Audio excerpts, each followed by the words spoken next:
안녕하십니까. 저는 중앙대학교 이대영 교수입니다. 포스트 코로나가 유입할 새로운 세상에 대해서 제가 이제 발제를 했는데요. 이 포스트 코로나를 단순히 4차 산업혁명이 좀 앞당겨질 것이다라고 생각하지 않는 편입니다. 저는 그래서 이 포스트 코로나 시대를 과감하게 좀 예측해 본 겁니다. 본고가 이 비트 시대가 무엇인지에 대해서 쭉 설명을 하고 있는데요. 비트는 아톰과 다릅니다. 아톰은 부피와 질량이 있지만 비트는 부피와 질량을 갖지 않은 정보의 세계입니다. 그러니까 아톰의 삶과 대별되는 삶이 비트의 삶입니다. 이 비트 시대는 크게 세 가지 키워드로 압축을 할 수가 있습니다. 첫째가 비트라이프입니다. 두 번째는 비트닉스, 세 번째는 비티아입니다. 이 비트닉스 문명의 완결판으로 네트 국가인 비티아가 등장하기까지 그 과정을 제가 설명을 해드리도록 하겠습니다. 첫째, 아톰 시대에서 비트 시대로 바뀐다. 이게 무엇을 의미하는 거냐면요. 과거의 인류의 우리 삶이 물질의 삶, 원자의 삶이었다면 이제는 비물질의 세계, 즉 정보의 세계인 비트의 삶으로 전환이 된다는 겁니다. 이게 문명의 대전환을 의미합니다. 호모 사피엔스의 문명사는 제가 본고에 써놨지만 크게 5덩어리로 나눌 수 있습니다. 그 5덩어리 중에 마지막 시기, 이 현 시기가 인류 문명의 5차 문명기입니다. 이 5차 문명기는 기술혁명의 사춘기라고 저는 따로 부릅니다. 기술혁명의 사춘기. 그러니까 동물 생장 곡선이 이렇게 S자로 올라가죠. 이 20만 년 동안의 우리의 삶이 지금 이 동물 생장 곡선의 기술혁명의 사춘기이기 때문에 지금부터 100년 동안이 과거 20년의 삶의 기술 발달보다 더 급속히 발달되는 시점이라고 저는 보는 겁니다. 5차 문명기가 저는 비트 시대라고 부르는데요. 이 핵심은 인간과 기계가 공존하고 현실 세계와 가상 공간이 중첩이 되고 그리고 네트 국가가 출현할 것이다. 이렇게 예상을 하고 있습니다. 특히 생각하는 로봇이 등장하면서 인간과 로봇의 관계가 재구성이 될 겁니다.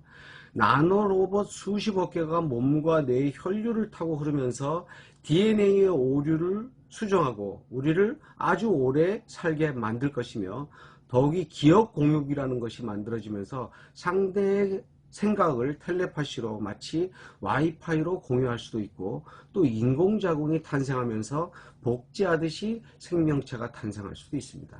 그리고 가상현실 시스템 AI가 어떤 믹스트된 어떤 새로운 가상현실이 일상화되면서 가상공간 속의 네트워크 국가인 비트공화국이 출현할 겁니다.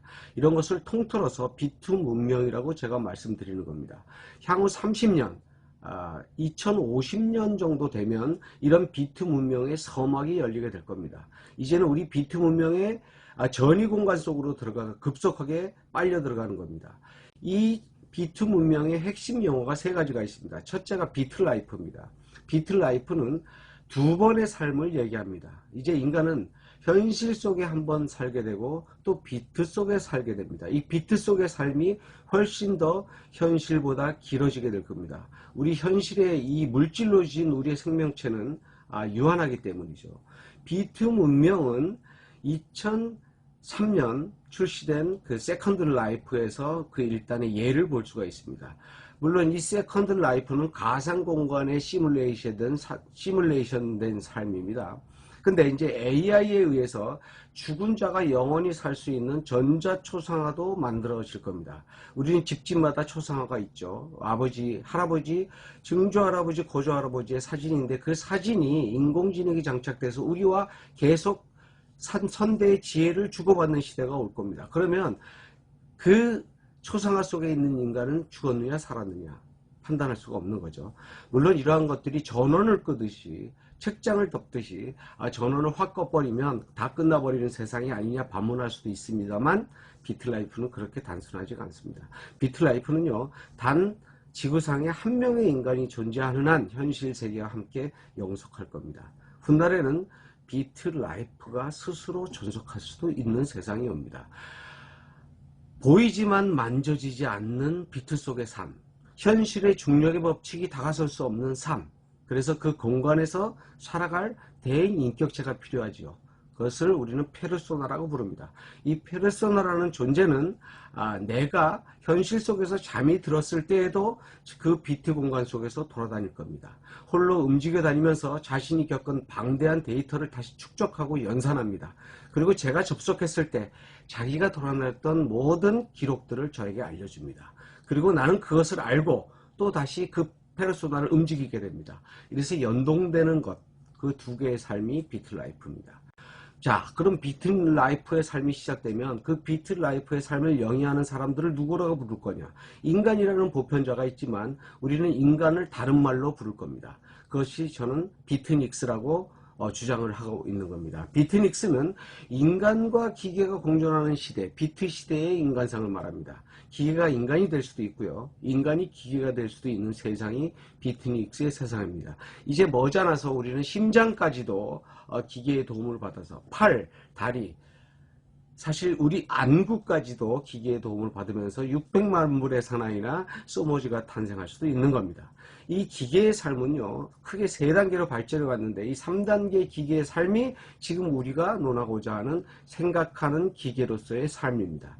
인간과 기계의 공존이 포스트 코로나의 화두가 되는데요.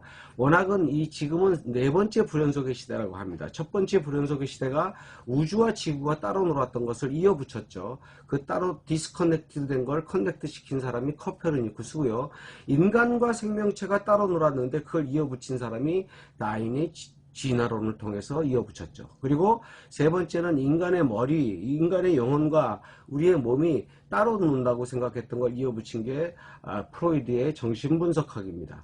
근데 지금은 4번째 불연속의 세상인데 그것을 인간과 기계가 이제 하나라는 것을 알고 이해하는 삶, 그게 비트닉스의 삶입니다. 인간과 기계의 공존이 언젠가는 이루어질 건데 인간의 형성을 한 로봇과 호모사피엔스가 어떤 역학관계냐?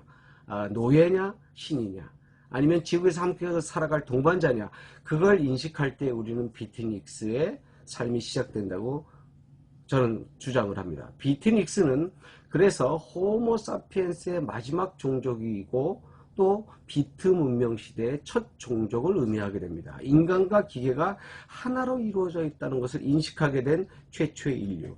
여러분은 곧 비트닉스의 세상으로 가게 될지도 모르겠습니다. 세 번째는 비티아입니다. 비트닉스들이 살아가는 네트 속에서 구성된, 정보의 세계에서 구성된 우리 현실의 삶이 아닌 비트 국가의 삶입니다. 비트 문명 속에서 살아가는 비트닉스들은 네트 속에서 자신들만의 커뮤니티를 형성하고 있는데요. 일종의 포털이나 페이스북도 아주 초기 상태의 어떤 그 네트 국가입니다. 코로나19 때문에 국가의 개인 감시가 언제든지 가능하다는 것을 우리는 알게 됐습니다. 그래서 이 비트닉스들은 자신의 자유와 자존을 보존하기 위해서 현실의 국가를 탈출하는 일이 벌어질 겁니다. 이러한 인식 변화를 거친 비트닉스들이 국가 권력과 심각하게 충돌할 것이고 미국, 중국, 러시아, 일본, 대한민국 이런 거대한 현실 영토를 갖고 있는 국가들은 비트닉스의 네트 국가를 방해할 겁니다. 그러나 이 거대한 충돌을 거쳐서 우리가 비트 문명 국가와 현실 국가와의 공존이 이루어질 때 그것이 우리는 비티아라고 저는 설명을 합니다. 비티아는 비트의 땅, 비트닉스의 땅, 즉 비티아는 비트로 만들어진 토피아의 세상을 의미합니다.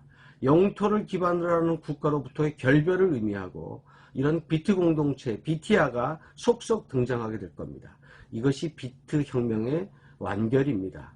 역사상 모든 혁명은 그림자처럼 다가와서 빛처럼 일어난 경우가 대부분이죠.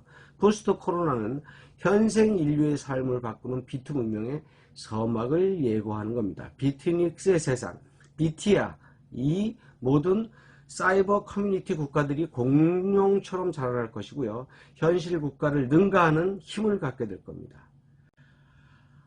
결론에서 저는 그 비트 시대와 문명이라는 새로운 용어를 제안하고 비트라이프와 비트닉스 그리고 BTI 등장과 그 진화 과정을 차분히 설명한 것을 요약을 해놨습니다. 과학은요 늘 우리에게 큰 도움을 주기도 했고 또 우리를 공경에 빠뜨리기도 했죠. 국가든 개인이든 철학이 부재한 상태에서 이 세상이 빛의 속도로 지나쳐 갈 것이고요. 결국 우리는 잘못하면 낙오자가 돼서 플라톤이 얘기한 동굴 속에 남게 될지도 모릅니다. 포스트 코로나에 대한 논의는 이 출발점 자체가 우리는 미래로의 여행이라는 것을 간과하면 안 됩니다. 아무리 통제하려고 해도 거부할 수 없는 미래가 다가옵니다. 수동적으로 대응하지 말고 좀 더 선제적으로 잘 설계된 미래를 찾아서 우리가 함께 떠나야 할 때가 되었다고 생각합니다. 비트 문명의 어떤 시발점을 우리 문명의 발화를 우리 대한민국에서 처음으로 시작했으면 하는 게 어떨까 하는 게 제 바람입니다. 이것으로 제 발제를 마치겠습니다.